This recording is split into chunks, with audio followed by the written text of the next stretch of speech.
Myositis নামে একটা autoimmune disease আছে এবং এই নাম শুনে বোঝা যাচ্ছে মাসল ইনফ্ল্যামেশন হয়, তার ফলে কিন্তু মাংসপেশির মধ্যে বেশ ব্যথা হয়ে থাকে।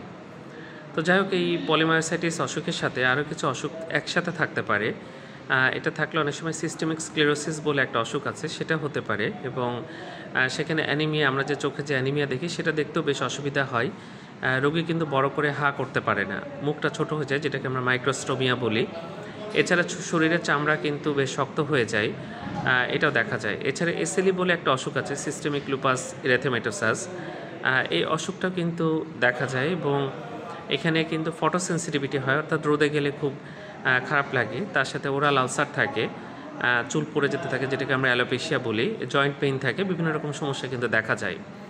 এর সাথে আবার রিউমাটয়েড আর্থ্রাইটিসও থাকতে পারে। তাদের দেখা যাচ্ছে স্মল জয়েন্টে ব্যথা হয়, মর্নিং স্টিফনেস থাকে, এটা কিন্তু পাওয়া যায়।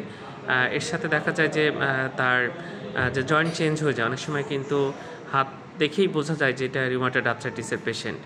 তো যাক, এগুলো একজন ভালো রিউমাটোলজিস্টের আন্ডারে চিকিৎসা হওয়া উচিত। তিনি এটা সঠিক চিকিৎসা এবং সঠিক এটার ম্যানেজমেন্ট করতে পারবেন। সুতরাং এরকম হলে অবশ্যই দ্রুত একজন রিউমাটোলজিস্ট দেখাবেন। ধন্যবাদ সবাইকে।